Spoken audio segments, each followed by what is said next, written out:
You got the power. But really, do you? If you don't have one kind of power, you probably have another. My name's Dr. Bailey Benedict, and today we're going to talk about power, specifically in the context of leadership. This presentation is based on Gary Yukl's Leadership in Organizations textbook, and we'll talk about the basis of power, how power changes, some ethical considerations of power, and using power effectively. Before we begin, let's start with a definition of power. Power is the capacity of an agent to influence a target. The extent to which the agent has more influence over the target than the target has over the agent, or the absolute capacity of an individual agent to influence the behavior or attitudes of one or more designated target persons at a given point in time. Basically, how much can one person influence another? In their 1959 foundational piece, French and Raven present 5 bases of power. A couple of additional bases were added later. The bases of power listed in blue are position power. These are derived from the opportunities that are inherent to an organizational position or relationship. The bases of power in white are personal power. These bases are derived from knowledge, experience, friendships, or loyalty. We're going to go over each of these 7 bases of power individually. The first base of power is legitimate power, which stems from formal authority over work activities. Their power depends on the willingness of followers to comply with us. Their willingness to comply grants the benefits of membership to the group in return. Legitimate power is influenced by group identification and internalized values. For legitimate power to be influential, it requires acceptance of an authority and a selection process for picking that authority. The extent of legitimate power also depends on the scope of the authority and the organizational norms. You can think about legitimate power as being legit. Like, it's written in their role legit. Reward power stems from a perceived or actual control over resources. This depends on a person's ability to allocate resources and the scarcity of those resources. Reward power involves tangible benefits like promotion or better working conditions that can be awarded to people, but reward power can also be trading favors or improving one's reputation. It's influenced by the capacity and willingness of a leader to uphold their promises. If someone has a lot of reward power so they can grant us benefits, but they don't actually, they probably will lose some of their power in our minds. Coercive power stems from authority over punishments, which depends greatly on the type of organization we're in. Fortunately, coercive power has declined over the last 200 years and is often highly restricted. Coercive power can elicit retaliation from followers and escalate into unbeneficial conflict, so it's not always the best thing to flex. Coercive power is also less influential and less prevalent laterally due to a mutual dependence. Referent power is the first of our personal power bases. It stems from the desire to please someone we admire. Our desire to please someone depends a lot on the extent of our affection and loyalty toward that person. I'm sure you can think of someone in your life who you just really wanted to like you. This involves the influence of personal identification. So we feel ourselves identified or similar or belonging with this person, or we want to, and so we associate them with power. This kind of power often exists without effort to invoke the power. So the person doesn't always have to do something in order for us to want to please them. However, referent power does require the request to be commensurate with the loyalty or the friendship. If your close friend asks you to pick them up from the airport, you might do it. But if a random person that you've met in class 1 or 2 times asks you, the chances of you doing it are not great. So the reward isn't commensurate with the loyalty or friendship that you have. This kind of power can also yield feelings of exploitation or hurt the relationship. So you could think about people in your life who know you want to please them and who use that to their benefit and ask you to do things that you might not otherwise do if you didn't admire them so much. Our second base of personal power stems from task-relevant knowledge and skills. That's our expertise. How much do you actually know? That's expert power. And it depends on whether others are dependent on your expertise. If you've got a lot of really niche expertise, that's great for you, but it might not make people want to follow you. However, if you've got expertise that's going to make people's lives better, easier, more fun, then people are likely to follow you. It's also influenced by the importance of the problems and must be credible and displayed or demonstrated. You could have all the expertise in the world, but if people don't know you have it, or if they question where you got this expertise from, it might not be that powerful. Our expert power can be gained through continual education and experience, and can be protected materially or discursively. We hold patents over our intellectual property. I remember one of my coworkers who was an engineer in a manufacturing plant.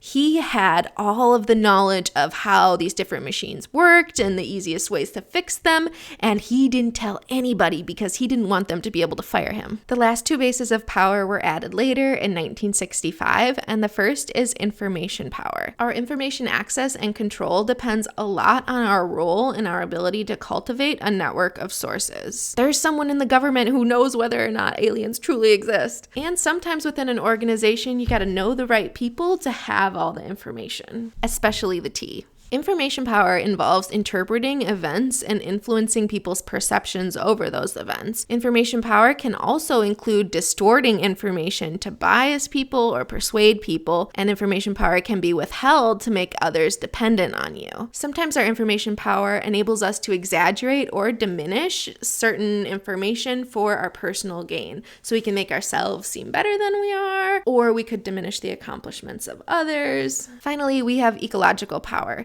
This stems from our control over situational factors and is referred to as situational engineering. Ecological power involves control of the physical environment and technology. I also remember working with a vice president, and he kept the building at 60 degrees. I swear, I was freezing all the time. I had to bring in a blanket and a sweater, and I remember thinking, man, this person has a lot of control over whether or not I have a good day at work, depending on how cold it is in here. Our ecological power revolves around our ability to organize work activities too. The person who's in charge of making the schedule or who assigns offices has a lot of control in the organization, and it often includes determining the hierarchy and designing the systems that we all use. The information technology people in our workplaces have a lot of power because they're determining what technology we're using, how we're using it, how quickly it gets fixed. With these bases of power, sometimes a person might have all 7 of them, sometimes they may only have 1 of them. And how much power they have is how much influence they have over people. But our power isn't static. It changes over time due to changing conditions, the actions of individuals and groups, and institutionalization. Institutionalization meaning using political tactics to increase influence or protect existing power. With all this power, there are some risks and ethical concerns. High position power, so that legitimate power, reward, coercive, information, and ecological, can lead to an over-reliance on coercion and authority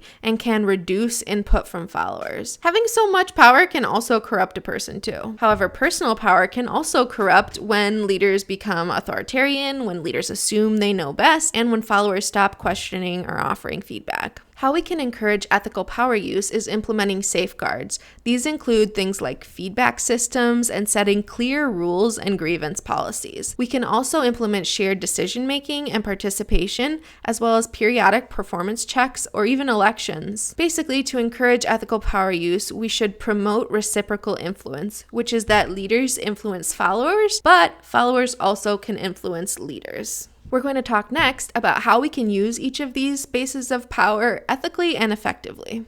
Our legitimate power, or our formal authority over work activities, is best used with formal requests, policy enforcements, and structures. When we have formal authority, we can make polite, clear requests and not demands. We can explain the reasons behind our instructions. Trying not to exceed our authority or bypass proper channels is especially important when we have legitimate power, and so is following up and verifying compliance. When we have legitimate power, we want to be firm and confident, especially in urgent situations. Our reward power, or our ability to grant resources or favor, is best used to encourage participation and recognize achievements. We can offer rewards that people value and are ethically fair, not just a pizza party, and keep promises and explain reward criteria clearly. We also want to avoid overusing reward power, as it can shift a relationship to a purely transactional tone. When we use rewards symbolically and not manipulatively, it can be especially beneficial. The opposite side, being coercive power, where we withhold resources or punish, is best used to enforce safety, discipline, and prevent harm. We ideally want to avoid coercive power unless it's absolutely necessary, as it can cause cause resentment and retaliation. We can use private, calm, and fair disciplinary procedures and follow up consistently to maintain our credibility. We also never want to make threats that we can't or won't enforce. Our referent power is related to admiration for someone. Referent power is best used to inspire loyalty, model values, and influence people with trust. Here we can show genuine respect, support, and integrity when interacting with others, and can lead by example. People do imitate those that they admire.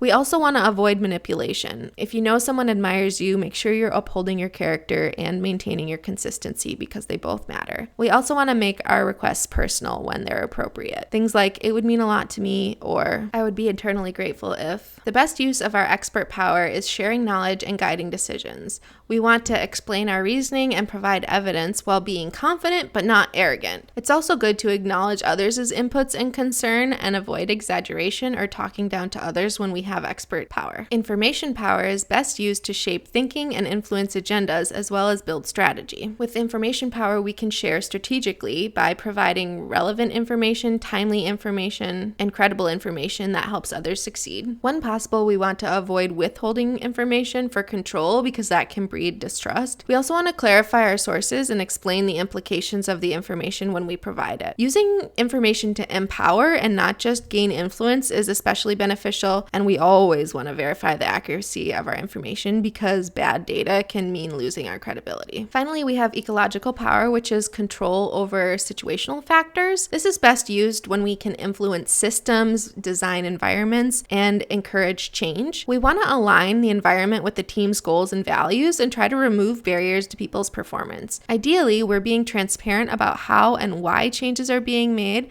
and we're avoiding using space or access to space as covert punishment or favoritism. When we're exerting power over our environmental factors, we want to consider accessibility, flexibility, and equity. A mix of personal and positional power increases a leader's chances of success. However, effective leaders tend to use more personal power than position power. However, position power isn't all bad. It can help leaders get decisions approved, enforce necessary policies, and stabilize chaotic situations. Now that you know how many different bases of power there are and how to use them effectively and ethically, we can sing along together. You got the power.